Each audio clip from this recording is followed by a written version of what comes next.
for Euro, I was never for England. England, they are good players, but sometimes in the end, they run out of luck usually.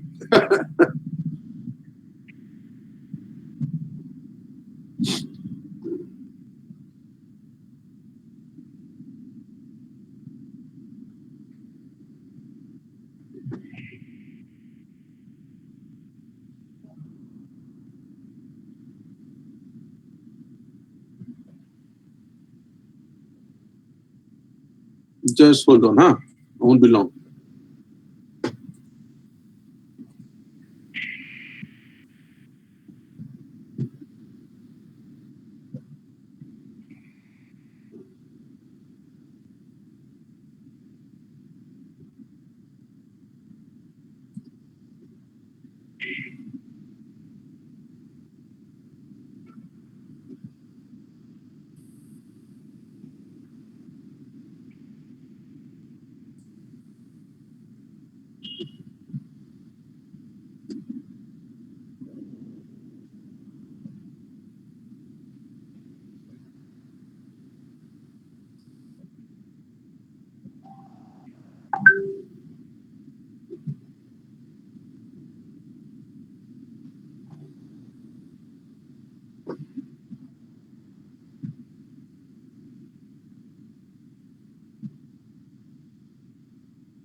Okay, we are 37. Let's start, huh?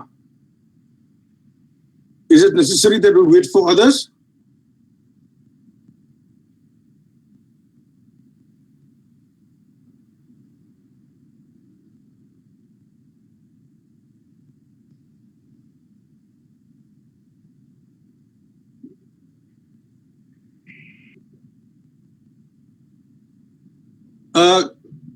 Can you see the 2-page word I have put up? It is not visible. Correct?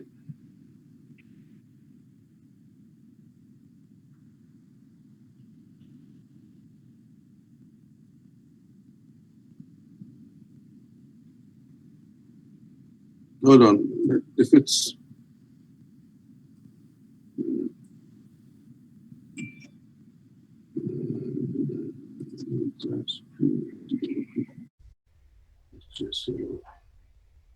okay. Anyhow, I'll tell you later.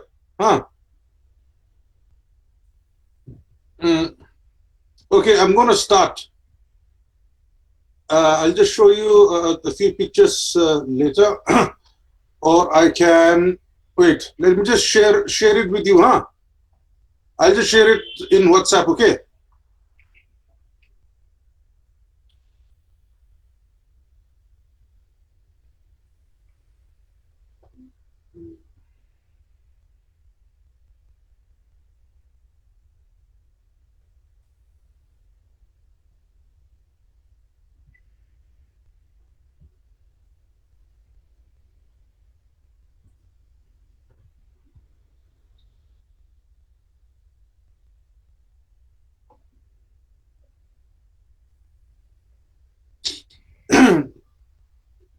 It's only a 2-page thing, but I'll be talking a bit more on it.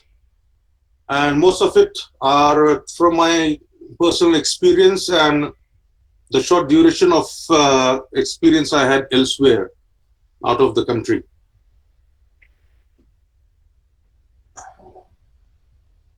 Shall we start? Yes, sir. Okay, okay. So what we're going to do right now is our main topic for today is management of livestock in fringe areas in and surrounding the breeding areas. Now, when we talk about a fringe area is a place of what you call it is either a reserve forest or it is an area which is totally away from human population, and the tendency of wild animals to encroach is pretty obvious. So those are basically the main meaning of fringe areas. Now, a study done by Mr. Dr. Biju Bora from Kaziranga National Park in livestock rearing Assam, and his topic of research was constraint faced by farmers of fringe villages of Kaziranga. Now, the main abstract, which is also written, is that an investigation was undertaken to study the constraint faced by the villagers in the fringe areas of Kaziranga National Park. 5 villages were selected and 20 livestock rearers from each village were randomly chosen, making a sample size of 100. The chronological order of constraint faced by them were lack of rearing area, flood problems, fodder scarcity, problems after losing livestock to wild animals, conflict with wild animals, problem from forest staff regarding rearing of livestock in forest areas, lack of knowledge on rearing system, no technical support and assistance, lack of electricity and theft, no timely treatment and vaccination regarding livestock, transportation, purchasing of goods, marketing of livestock, and by its product. Now, if you were looking at the picture, I have put 3 pictures out there. One very typical picture is of the western area where the farmers have procured uh, a huge amount of land and they are actually staying out of the town area. Huh. Now, when such things happen in hilly areas, how many of you think that we can or our farmers can actually afford to go outside our village and have a farm and probably stay there at least till Saturday? Ah, how many of us believe that such thing is possible, especially when it comes in terms to our society, how our traditions are formed out here? Unless we are totally, for example, this Kaziranga is a very good example, especially for the Northeast, because for one, they are tribal people. The other is there are plenty of wildlife concerned surrounding their villages. It is one of a very true typical example of a fringe area. Can anyone give some supporting experience from your own town or village of any farmer who is rearing animals, domesticated animals in fringe areas?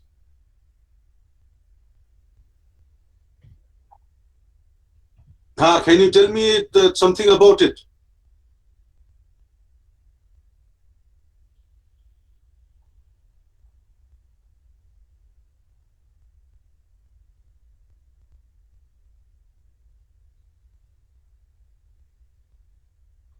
Acha, who stay there also. So, is there what do you call social life not disturbed by living in the forest or grazing area? It is very much affected, right? Either they will meet less people or they will simply say that it is time for them to make a living. Now, that is a very important aspect. Even as veterinarians, we have to understand the level of participation from farmers, especially in fringe areas. Now, what Dr. Bora, the abstract which I read a while ago, what did he say? Things like, you know, what even UNO says that what is the minimum requirement of man? They say if water is there, if food is there, it is enough. But when we see development, we only don't see water and food to be enough. We say things like, okay, an RCC house if possible.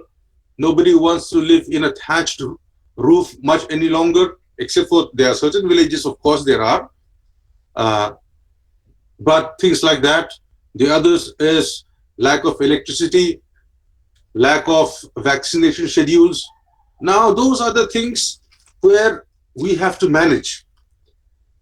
And when it comes to wildlife, main important thing is that if a farmer, he or she, or they as a family have decided as a village or for their own livelihood to have a farm outside, the first and foremost important thing as veterinarians what we have to do is first we have to have the datas, or we should have certain information beforehand before taking any further actions for them, is that what kind of wild animals are prevalent in those villages or in those areas or in those fringe areas. Whether they are carnivores or whether they are herbivorous, or things like, for example, one of the photograph from Kaziranga is of a family of farmers who are rearing cows in elephant habitating area. Now, elephants may not necessarily have troubles with if a farmer or if a group of farmers want to rear animals for production basis or for their daily diet or for business or for whatever the opportunity comes for the farmer, irrespectively, elephants will not harm. They kind of, they've been coexisting for a long time. But there is a moment, even in among elephants, whereby they secrete, what is it called? Oh, I've been not teaching for a long time, I totally forgot. Anyhow, they secrete certain hormones during which the male is very, very aggressive. Okay. An elephant may have a very tiny brain, but during those very moments, it is very, very aggressive. So, it is aggressive both for the animal and for the humans as well. Now, that is one thing. There is another thing where you say about fringe area. Like I said, fringe area does not entirely mean that it should be a forest. It simply means that it is a bit away from major human dwelling or a human dwelling town or a suburb. It is a bit away, okay? Because right now, I don't know if you have been very curious about one of the major reasons of ASF being very prevalent in places like Nagaland or even places like Mizoram, is that for one, amongst our traditions and among how we are rearing our animals, we have been following certain practices which are a bit too old. They are old in the case of, let's say, probably about 100 years old technology. Now, all these technologies, especially when it comes to pigs, is mainly their housing and how close that housing is from the owner. We usually make a pigsty out of wood or whatever available wood is in the forest nearby. We make them, We just make them a bit, even for the floor, the woods are put at a distance or are laid at a distance of about an inch, so that the cleaning of the urine and the feces can be a bit easier. Now, uh, all such reasonings for that technology was very acceptable. But now, with climate change, with change in environment, and because of climate change, there is too much of temperature fluctuation. Even in Aizawl, now we have seen we are getting very, very late monsoons. And since I'm working for KVK, I also very much understand how some farmers are suffering, especially those who were, doing rice as per our traditional period. Now, with less of rain and high temperature, we know that there will be certain fluctuation whereby viruses have the ambient temperature to spread. Now, why am I talking about ASF again? Is because one very, very big major concern. Now, this is going to be related with. Please excuse me, my wife is on the line. Please. Bu may online class ka may nakina. John, lalra mateka lo phone mi tache lare ka oh. Lare ka lo phone may oh. Oh, anong bari niyan? Mosquito repellent ka lo kenga mo. Kung sa kaya ngay tolo. Ay, Andorra kanang lo da. Creative azok. Creative kan? Oh. But guys, please forgive me. The thing is, we've been married for 10 years, but it is after 10 years that we are having a child, and she is 5 months and 3 weeks pregnant now. So I am very much, yeah. So please understand. Okay, anyhow. So why am I talking about that is we lack biosecurity. All our traditional method of farming did not involve. Thank you, Sir Mr. Yeah. So it did not involve biosecurity, all from our previous traditional practices. Now, because of climate change, it is very important that we do so. Especially, we have to start to stray away from our traditional practices. Now, with that as a concern, all the Western areas, they have kind of put their social life different to their business, especially farming business. So they don't mind staying very far in an isolated area, and nuclear family is very much prevalent in them. The other is, since they know, thank you, Rana, since they know that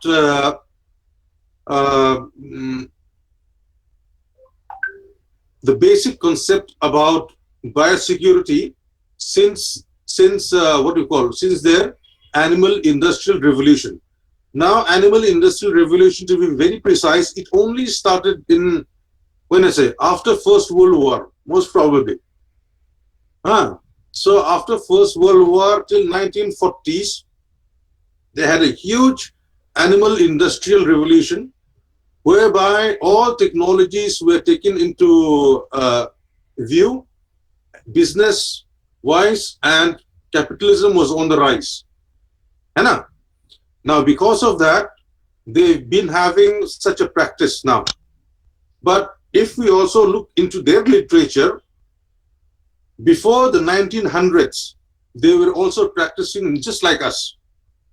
Hmm. Even if some of you, if one of these years, if you have the time to go to Europe, you will find that some of them are still following certain practices within their village.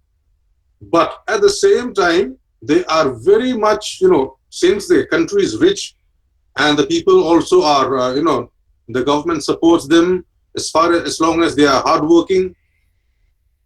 They are, the law simply tells them you have to do this, you have to do this, you have to do this.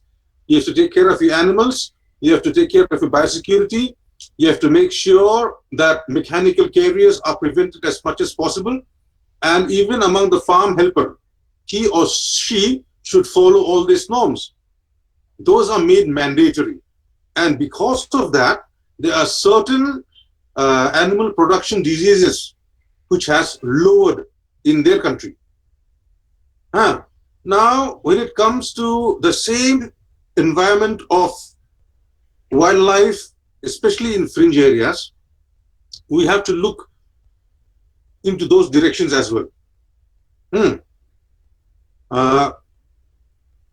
That is how Western farming culture has also evolved within these 100 years. Or let's say, it's about 100 years only.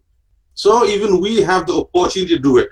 Once you know history of what certain countries have gone through, and many of our literature right now, even veterinary literature, majority of the real good ones are still the ones which were written between 1950s and the 1970s.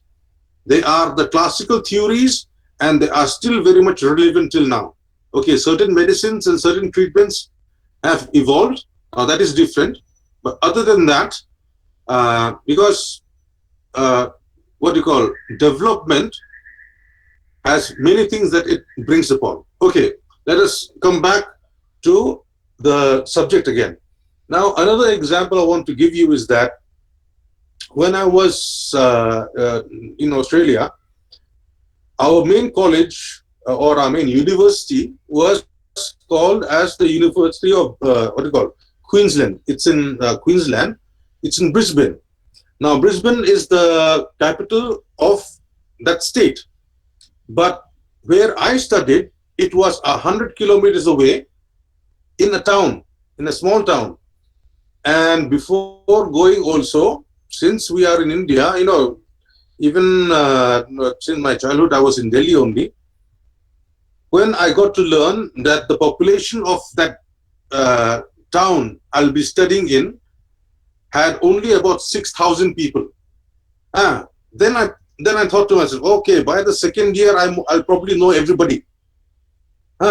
So with only a landmass of almost something like a quarter of Mizoram, that is how big the landmass is of that Gaton alone. They had farmers from all over the area, and the town only had a few shopping malls, and that was it. And all the rest had farms all around. And certain wildlife that were very prominent were, obviously, as we know, they were kangaroos and wallabies, and they had wild dogs with them. Now, these are a menace, and they've got plenty of snakes as well. Now, majority of even Australia's animal production is on milking kangaroos. Yes, exactly. So they are a menace. So what do farmers do is that, well, like I said, it is not like the hills. So it is very much of plain area. Certain hilltop may be there, but not so high compared to Mizoram. Like it's nothing. So what they did was they totally fenced their farm, which could be about even 10 acres or even 100 acres. It was totally fenced. And whenever they used to have issues of certain wild dogs or animals encroaching, we had certain things to do. So that was where my research and my work was concerned with. So what we did was we did trappings. Uh, for those who are in Aizol or in Selesi, when we do our practicals, I think Dr. Kalita said that we'll have to meet each other one of these days. What we do is we do trappings. In trappings, what we do is, first of all, we should know what kind of wildlife are prevalent in that area. Okay.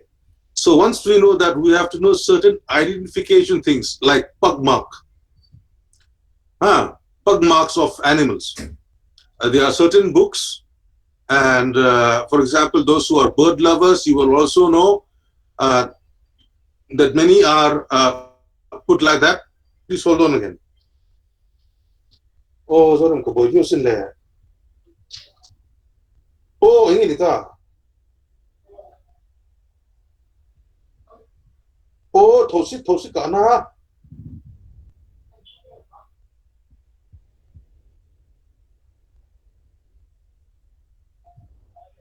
Oh, kata kana niya, ma moni kan lari number lo ni to lo mi. Or look. Guys, please give me 2 minutes.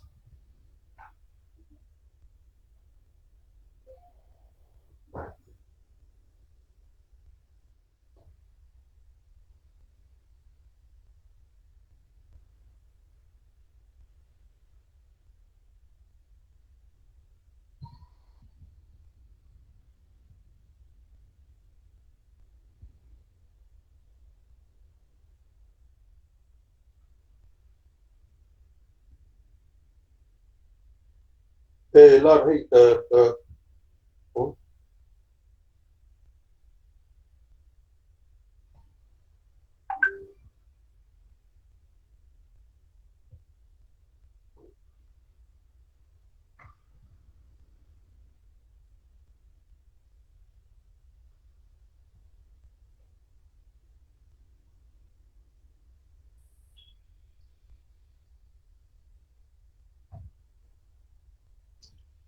Sorry. Uh, so we did trappings. Uh, in these trappings, we simply want to first identify what kind of animals there are. And depending on the number of pug marks we find, if they are different, if they are male or female. Oh, hello. Oh, a Vicon. Oh.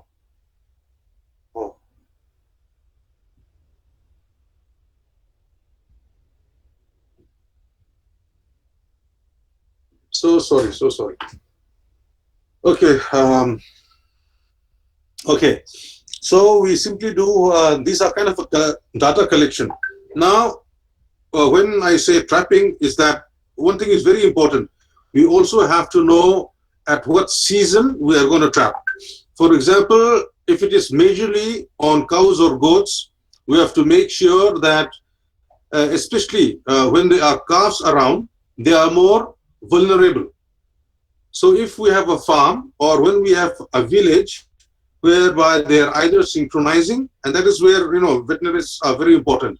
We also have to teach villagers in fringe areas about, excuse me, orang now to kind of lope.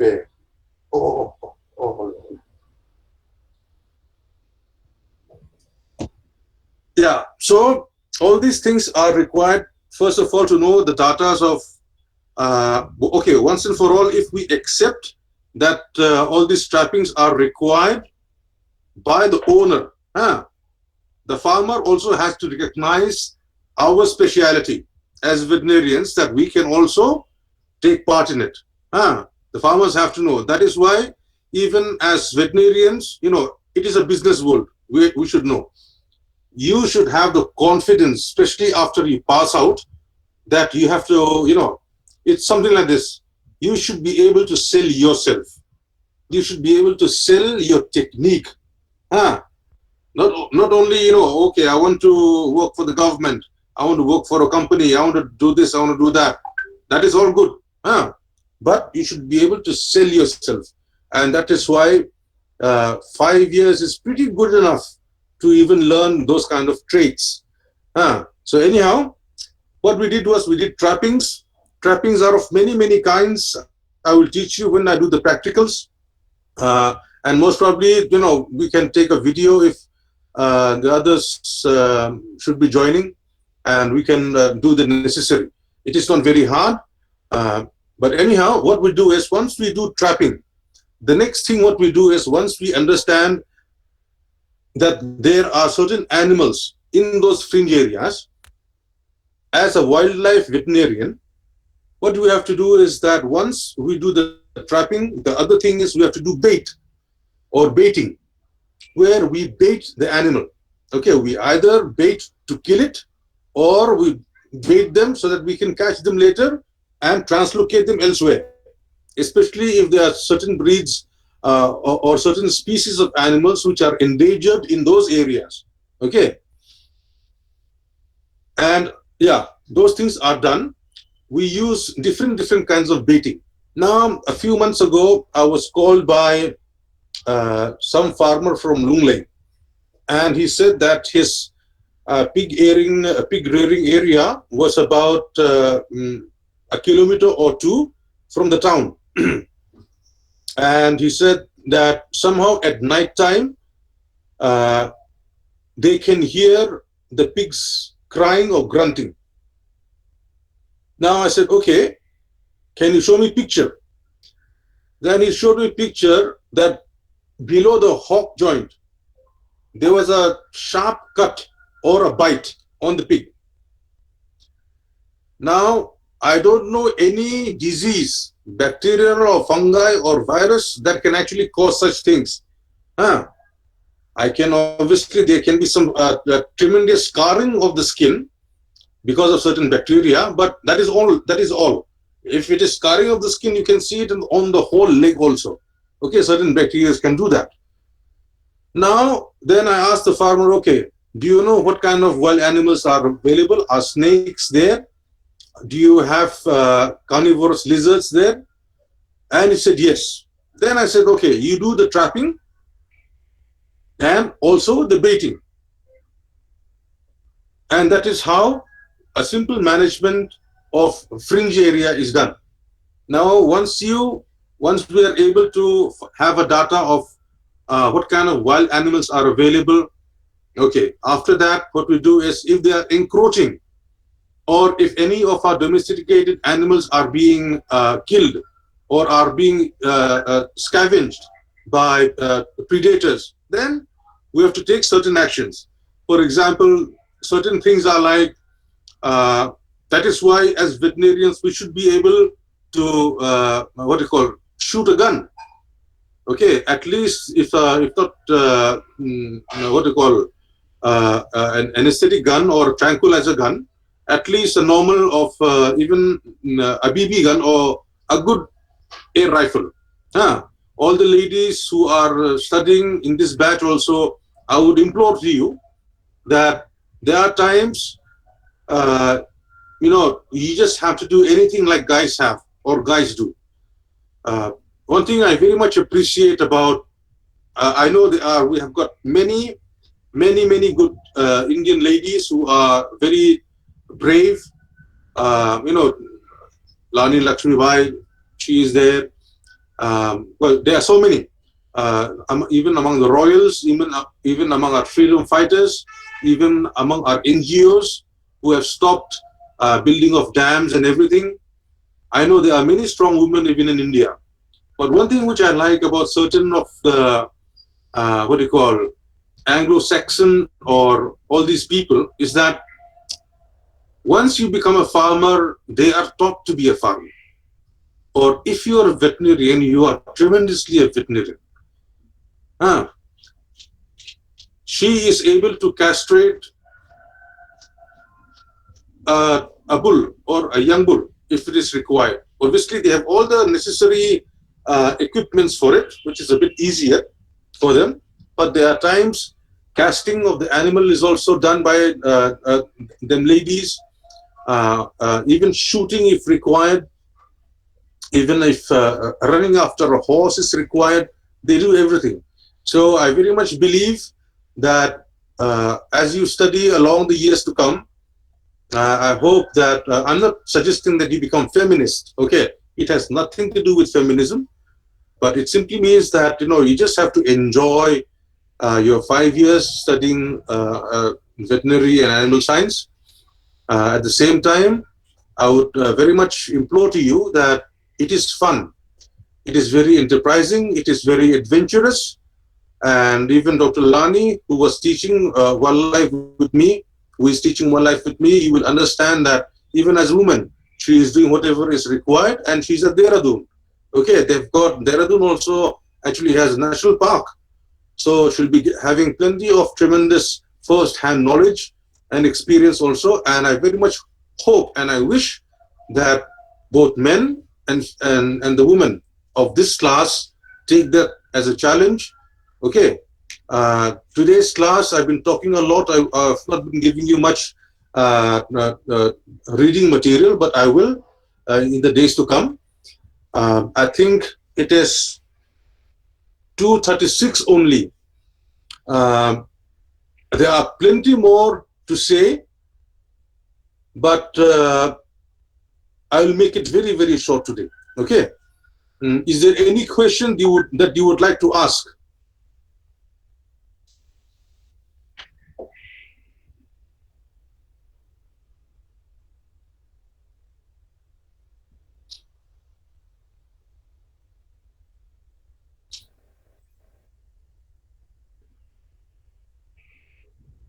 Hello? Sir, Anybody? as a veterinarian, are we licensed to have a gun or what? Oh, not entirely licensed, but you can apply for it. But for example, Sir, before no, VVC also. the air gun, though obviously the India government has not stopped.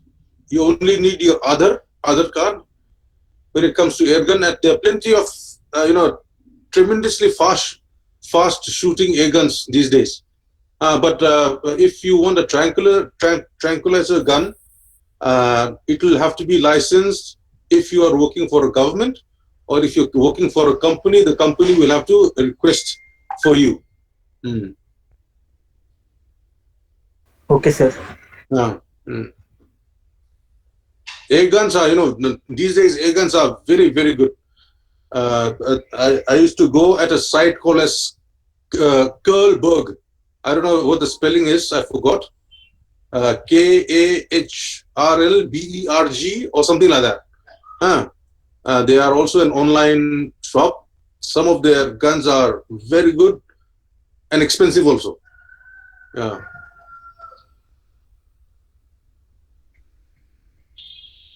Are the ladies going to ask me anything? Do you think wildlife concerned with veterinary is going to be interesting, or is it going to be boring for you? Oh, no, I'm asking the ladies to answer. Interesting, sir. Oh, okay. You say, okay, you're a good girl. Okay, then, shall we end it for today? It's only 38 minutes. Is it okay? Okay.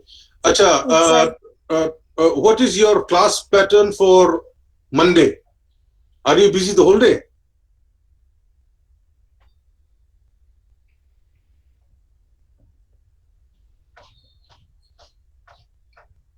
Joshua, can you please tell me if your itinerary is filled for Monday? We have class from 9 to 12. Only that. 9 to 12. Then in the afternoon? I'm not sure. I think at 2 we have LPM practical class. Acha. Okay. If that is so, then what shall we do? Okay, let's try to arrange for some date. Joshua, could you please help me with that? Okay, sir. The next chance we can get, because of our new SOP in ISOL. For example, 21st is a holiday. Is it possible to do any class on a holiday, or do you want to rest? Rest. Okay. Then Joshua, let's you tell me the timing. Okay, later. You just ask Okay, amongst yourself and just give me the best timing. And if it is possible for me, we'll just arrange it. है ना? Okay, sir. अच्छा वही करो. 처음에 class cái này là cho anh ta rồi liền ha sir. Ole. Okay, thank you, ladies and gentlemen. Have a lovely weekend. Thank you, sir. Thank you, sir. Thank you, Thank you, sir. sir. Thank you. Thank you, sir. Thank you, sir.